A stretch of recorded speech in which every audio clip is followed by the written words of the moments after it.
Hello guys, welcome to my channel M with Shivani. तो हम कर रहे हैं एसएससी सीजीएल 2024 की तैयारी एंड नाउ इट्स डे 43।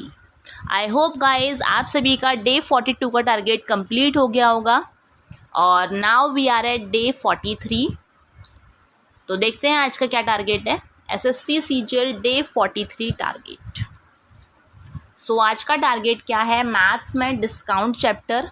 आज इसका तीसरा दिन है, तो डिस्काउंट के आपके जितने भी क्वेश्चन बचते हैं उन्हें आज के आज ही कंप्लीट कर लेंगे। देन रीजनिंग में प्रीवियस ईयर क्वेश्चंस ही करने हैं। रीजनिंग में मैं क्या ऑब्जर्व कर रही हूँ, मेरे साथ ऐसा हो रहा है, आई डोंट नो सबके साथ ऐसा हो रहा है कि नहीं हो रहा। मेरा जो स्कोर है रीजनिंग का वो 45 और 45.5 पर आकर अटक गया है। मतलब वो आगे नहीं बढ़ रहा, वो पीछे नहीं हो रहा। मतलब पीछे तो मैं भी नहीं चाहती पीछे होए, बट वो आगे बढ़ सकता है। I don't no. अभी मेरा ये CHSL वाला भी Tier 1 का रिज़ल्ट आया, आंसर की आई, मतलब उसमें भी मेरे 45 हैं रीजनिंग में। इससे पहले जो सिलेक्शन पोस्ट वाला था उसमें भी मेरे 45 थे। इवन जो मैं मॉक वगैरह भी दे रही हूँ उसमें भी 45, 45.5 इतना ही स्कोर अटक गया है। I don't know guys what is happening, but hope for the best. Then reasoning का हमारा प्रीवियस ईयर क्वेश्चन ही चलेंगे। GS में फंडामेंटल राइट्स एक और दिन देते हैं इस टॉपिक को ताकि अच्छे से कवर हो जाए, क्योंकि अभी तक मैंने क्या देखा कि मैं यूट्यूब से मैंने देखा वीडियो, वो मैंने कवर किया। देन कुछ मेरे पास नोट्स थे पहले से, वो मैंने कवर किए।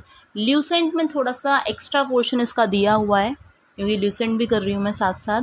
तो ल्यूसेंट वाले से भी कवर अगर हो जाए तो इट्स मोर बेटर, कि कोई भी क्वेश्चन इस टॉपिक से आए तो हम उसको भूलें ना। इसीलिए 1 more day for this topic. Then English में आज का टॉपिक है ईडियम्स। 50 ईडियम्स लर्न करने हैं। ये ईडियम्स आप प्रीवियस ईयर वाले भी कर सकते हैं, या अगर आप कोई इंग्लिश की स्पेशल बुक कर रहे हैं तो आप उसमें से भी कर सकते हैं। मैं तो जो नीतू सिंह की बुक है प्रिंस टू पैरामाउंट वो यूज़ कर रही हूँ, क्योंकि उसकी जो लैंग्वेज है वो काफ़ी ज़्यादा इजी है। मतलब असेसिबल बुक है वो, ऐसा नहीं कि काफ़ी ज़्यादा मुश्किल है। ठीक है, एवरेज बच्चे आराम से उसको कर सकते हैं। और अब एग्ज़ाम पे डिपेंड करता है बाकी एग्ज़ाम कैसा आए, क्योंकि टाइम बहुत कम बच रहा है, तो हमें थोड़ा सा स्पीड बढ़ानी पड़ेगी अपनी हर चीज़ को करने की। डे 43 पर हम आ चुके हैं, मतलब 40 दिन से ऊपर हो गए हैं मैं तैयारी करते हुए। आई होप गाइज़ हम सबका सिलेक्शन इस साल हो जाए और दोबारा हमें ये सब कुछ रिवाइज़ ना करना पड़े। मतलब इतना अच्छे से हम इसको इस बार कवर कर दें कि रिवीजन की ज़रूरत दोबारा ना पड़े। वैसे तो हम रिवीजन करेंगे ही, बट फिर भी कुछ टॉपिक्स होते हैं काफ़ी मुश्किल होते हैं। तो 3 दिन हम दे रहे हैं एक टॉपिक को, 3 दिन कम नहीं होते, वो भी जब जब 1 महीना रहता है सिर्फ एग्ज़ाम के अंदर। तो सारे टॉपिक्स अच्छे से हो जाएं तो इट्स मोर बेटर। जैसे जैसे एग्ज़ाम पास आ रहा है टेंशन भी बढ़ रही है, सिलेबस भी दिख रहा है, ये भी करना है वो भी करना है। प्लस जैसे GS के टॉपिक्स हैं, कुछ आपके डांस हो गए, फेस्टिवल्स हो गए, क्या है इन टॉपिक्स को एक बार कवर कर लो, बट वो कवर करने के बाद यू नीड अ रिवीजन, तो उनको रिवाइज़ करना भी ज़रूरी है। तो अभी डे 43 है, जब हमारा डे 50 होगा तो जैसे हम एक दिन की रिवीजन करते हैं डे 50th पर, तो हम वैसे नहीं करेंगे, हम 2 दिन की रिवीजन लेंगे, जिसमें मेनली हम जो GS वाला पोर्शन अभी तक हम कवर कर चुके हैं उसको ही रिवाइज़ करेंगे। क्योंकि क्या है, GS स्कोरिंग है, स्कोरिंग कैसे बिल्कुल भी आपका टाइम कंज्यूम नहीं करेगी वो। अगर आपको वो क्वेश्चन आता है तो आता है, नहीं आता तो नहीं आता। तो इट्स लाइक अगर आपका वो टॉपिक पक्का है, अच्छे से है, और उस टॉपिक में से क्वेश्चन आ गया तो विद इन सेकेंड वो आपके 2 मार्क्स गेन कराएगा। तो इसीलिए जितना हमने पढ़ लिया है उतना तो हमारा पक्का हो, इस तरीके से आई एम प्लानिंग। तो हम जब हमारा 50th डे आएगा तो हम 2 दिन रिवीजन के रखेंगे।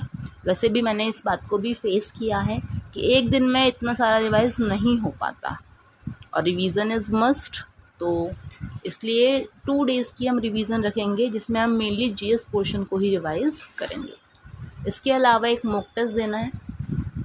कल मैंने एक मॉक टेस्ट दिया था बायजूस पर, क्योंकि मेरा जो टेक्स्ट बुक का सब्सक्रिप्शन है वो ख़त्म हो गया है और अभी मैं उसको करा भी नहीं रही, क्योंकि अब थोड़ा सा एग्ज़ाम की तैयारी पर मैं ज़्यादा फोकस कर रही हूँ rather than mock test. Mock test भी देती हूँ, ऐसा नहीं देती, बट डेली बेसिस पर एक ही मॉक टेस्ट दे पा रही हूँ। तो इसीलिए मैंने कल मॉक टेस्ट दिया था बायजूस पर। तो उसमें जो मेरा स्कोर रहा था that is 117। I was a bit disappointed, क्योंकि बिलो 125 120 जा रहा है तो थोड़ा सा बुरा तो लगता ही है। बिकॉज़ एट दिस टाइम जो स्कोर होना चाहिए वो 140 प्लस ही होना चाहिए, बल्कि 140 प्लस भी कम ही है, ज़्यादा ही होना चाहिए।